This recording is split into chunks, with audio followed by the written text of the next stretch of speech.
तो कुछ नहीं पढ़ते हो।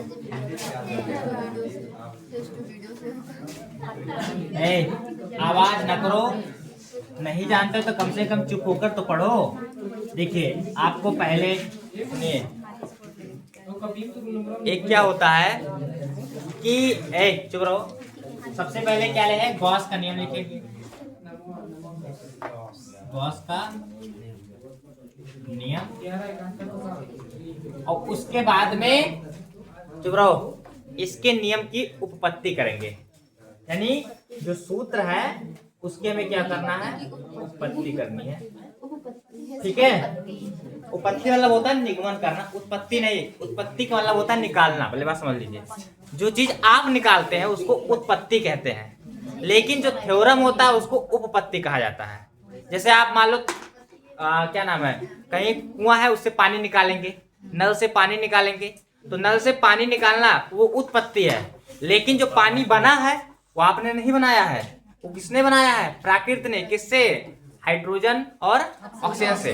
तो ये क्या है, उपपत्ति हुआ है, उसका उत्पत्ति नहीं हुआ, क्योंकि जो हम चीज करते हैं वो उत्पत्ति होता है, और जो समझ में आया ना, तो विवेक का क्या हुआ है। अरे कोई विवेक कहीं नहीं, किसी भी मानव का क्या होता है, उत्पत्ति होता है, लेकिन अंडाणु और शुक्राणु का उपपत्ति होता है। तो इस प्रकार से उत्पत्ति और उपपत्ति में बहुत फर्क होता है, इस पर ज्यादा ध्यान है। तो जितना आप लोग एक काम करिए, आप लोग जितना माइंड लगाते हैं तो ध्यान दीजिए, जितना माइंड आप लोग यहाँ सब लगा देते हैं उससे अगर पढ़ो ना तो ज्यादा जानना है। आप समझिए, जो कोई भी चीज की देखिए, जो घनकोण होता है वो होता है क्षेत्रफल।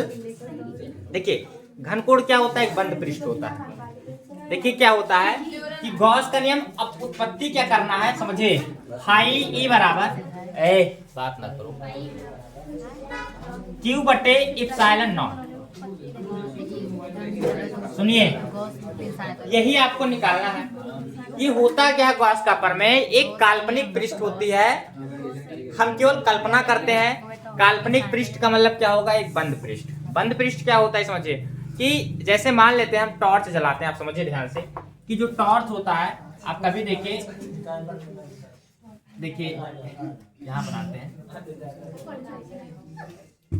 देखिए बंद पृष्ठ होना चाहिए। ये मान लो एक क्या है, टॉर्च की जैसा है, यंत्र है। आपको पता है कि जो टॉर्च होता है उसका एक बटन होता है, पॉइंट होता है वो, ठीक है। और ये टॉर्च क्या होता है, एक प्लास्टिक के पात्र मान लीजिए बंद है। आपको समझने के लिए केवल बता रहे हैं, ये हमने बंद कर दिया, ये बंद पृष्ठ इसको कहते हैं। कैसा भी बनाइए उसकी दिक्कत नहीं है, ये केवल कैसा पृष्ठ होना चाहिए, बंद पृष्ठ होना चाहिए। तो ये पृष्ठ कैसा है, बंद है।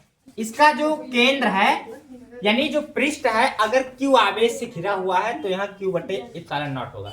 अगर क्यू आवेश से घिरा नहीं है तो 1 बटे इप्सिलॉन नॉट होगा। कितना होगा, जब यानी क्यू से घिरा रहेगा तो क्यू से गुणा कराएंगे, अन्यथा नहीं कराएंगे।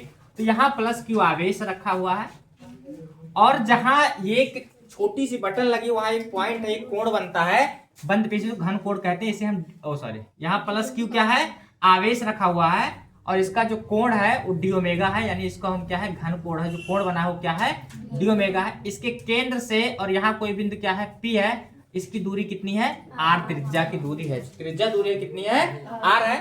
और इससे जो हमारा फ्लक्स निकलेगा, यानी यहाँ जो क्षेत्रफल है इसका, एक भी कोण यहाँ है, लेकिन इसका जो वैद्युत फ्लक्स है किससे लिखते हैं, हाई ई से।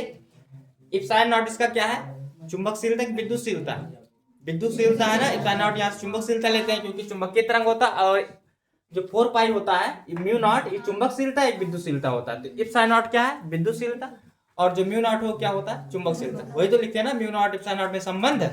तो इसके आधार पर अगर हम देखेंगे तो इसका जो घन कोण है, आप ध्यान दीजिए, डी ओमेगा है। ये केंद्र O है, O से R दूरी पर स्थित एक बिंदु क्या है, P है।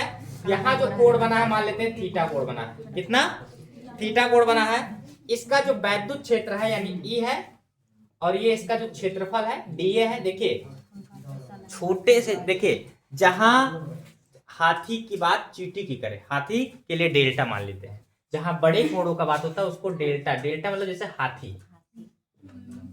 और जो हमारा यहाँ लगता है डी लगता है, डी मतलब जैसे या सिग्मा के ले लेता है तो क्या होता है, वो चींटी के समान होती है। जहां मतलब बहुत छोटी से छोटी कोण की बात होती है वहां हम क्या लगाते हैं, डी लगाते हैं, जिसका अल्पांश क्षेत्रफल होता है। कौन क्षेत्रफल होता है, अल्पांश क्षेत्रफल होता है। तो क्या होता है, उपपत्ति करना। तो देखिए किसी बंद पृष्ठ से, ये पृष्ठ कैसा है, बंद, किसी बंद पृष्ठ से गुजरने वाला संपूर्ण वैद्युत फ्लक्स, जितना यहां से फाई निकलेगा, संपूर्ण वैद्युत फ्लक्स उस पृष्ठ के आवेश का, उस पृष्ठ के आवेश का 1/ε0 गुना होता है। यानी होगा फाई बराबर क्या होना चाहिए, जो फाई ई है वो 1/ε0 होगा। लेकिन क्योंकि आवेश का, तो आवेश से जब क्यू से गुणा करते हैं तो क्या हो जाएगा, Q/ε0। अब इसका हमें निगमन करना है कि कैसे करेंगे।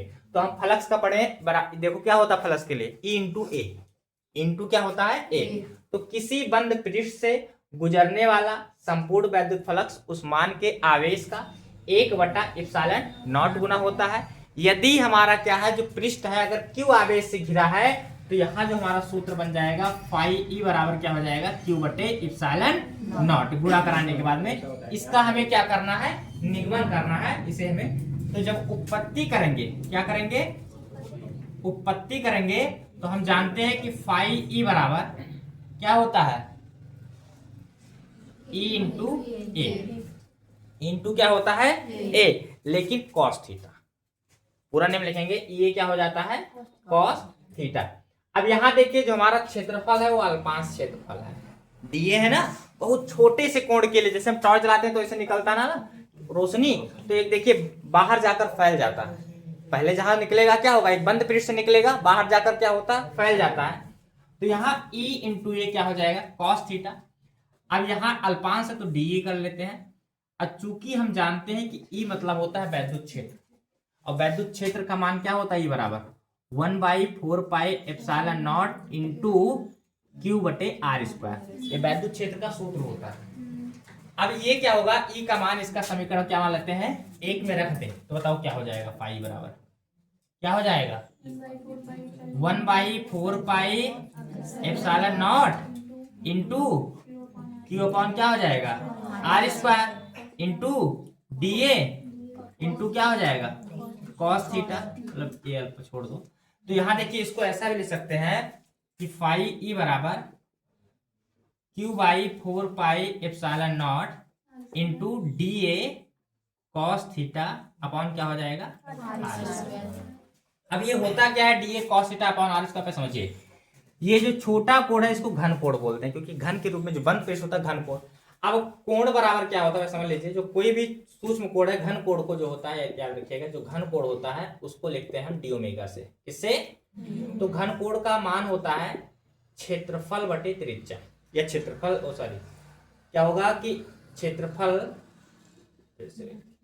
जो क्षेत्रफल होता है बटे में इसका जो एरिया है, त्रिज्या गुणे त्रिज्या नहीं r² होता है। तो यहाँ क्षेत्रफल देखिए गोला का है, तो गोले का क्षेत्रफल क्या होता है, 4πr² होता है, और यहाँ भी r² हो जाएगा, तो r² से r² कट जाएगा, तो डी ओमेगा बराबर कितना बचेगा, 4π, यानी कोण बटे त्रिज्या होती है। तो इनका जो होता मान कोण बटे क्या होता है, त्रिज्या। तो यानी जब निकालेंगे तो यहाँ समझिए आप कि यहाँ चूकी हो जाएगा, क्योंकि बहुत छोटा कोण है, तो DA cos theta upon r², तो DA cos थीटा अपॉन क्या हो जाएगा, r² बराबर छोटे से छोटे कोण को क्या मान लेंगे, यहाँ जो कोण है डी ओमेगा मान लेंगे। क्या मान लेंगे यहाँ पे, डी ओमेगा।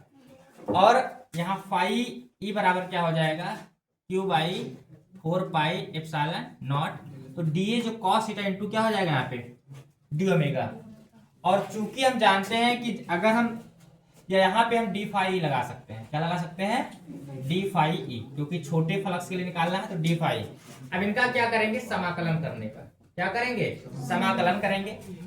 तो जब समाकलन करेंगे, समाकलन करने पर, अब समझिए समाकलन आसान है, ध्यान रखिए, डी फाई ई है तो समाकलन हो जाएगा यहाँ पे, समाकलन डी फाई ई बराबर, आपको पता है निश्चित वैल्यू का समाकलन नहीं होगा, तो ये बाहर हो जाएगा। तो Q/4πε0 इंटू क्या बचा है यहाँ पे, डी ओमेगा ना, यहाँ क्या हो जाएगा, डी ओमेगा। अब चूंकि हम जानते हैं कि अभी बताएं आपको जो समाकलन यानी होगा डी ओमेगा का, जो समाकलन होगा केवल ओमेगा हो जाएगा, और ओमेगा का मतलब कितना होता है 4 पाई। कितना होता है अभी बताएं, कितना होता है 4 पाई। और डी फाई ई का समाकलन करेंगे तो केवल डी हट जाएगा। डी क्या होगा, तो फाई ई बराबर क्या बचेगा हमारे पास, Q by 4 pi epsilon naught into क्या हो जाएगा 4 पाई। अब 4 पाई क्या हो गया, तो फाई बराबर क्या बचा, क्यू बटे एप्सिलॉन नॉट। तो हम यही लिखेंगे ना, यही तो बचा। तो हम क्या लिखेंगे कि किसी बंद पृष्ठ से गुजरने वाला संपूर्ण वैद्युत फ्लक्स उस मान के आवेश का 1/एप्सिलॉन नॉट गुना होता है। फिर सूत्र लिखेंगे फाई बराबर क्यू बटे एप्सिलॉन नॉट, फिर लिख लेंगे उपपत्ति। समझ में आ गया ना। उसके बाद देखो यही सूत्र आया कि नहीं आया यहाँ पे। तो उपपत्ति ऐसे होता है क्योंकि उपपत्ति किससे करेंगे, वैद्युत फ्लक्स से। ये वैद्युत फ्लक्स की परिभाषा है ना। वैद्युत फ्लक्स में क्या पढ़े थे कि किसी, अभी तो पढ़ाए हैं, किसी वैद्युत क्षेत्र से होकर गुजरने वाला संपूर्ण वैद्युत जो बल रेखा होती है उसकी माप होती है, जितनी भी जाएगी 1 2 3 4 5। आसान है, ई का मान रख दिए, उसके बाद सॉल्व कर लिए। आपको ध्यान रखना है कि D A cos theta upon आसपास जिसका अल्पांश कोण होगा वो डी ओमेगा होगा, क्योंकि छोटे से कोण के लिए डी ओमेगा लिखा जाता है। घन कोण होता है स्टेरेडियन। देखिए कोण का मात्रक रेडियन होता है, घन कोण का मात्रक क्या होता है स्टेरेडियन होता है। तो ये लिखना जरूरी है, तो ये आपका इंपॉर्टेंट बन जाता है। तो ठीक है, इसको उतारो। अरे पहले हिंदी लिख लो।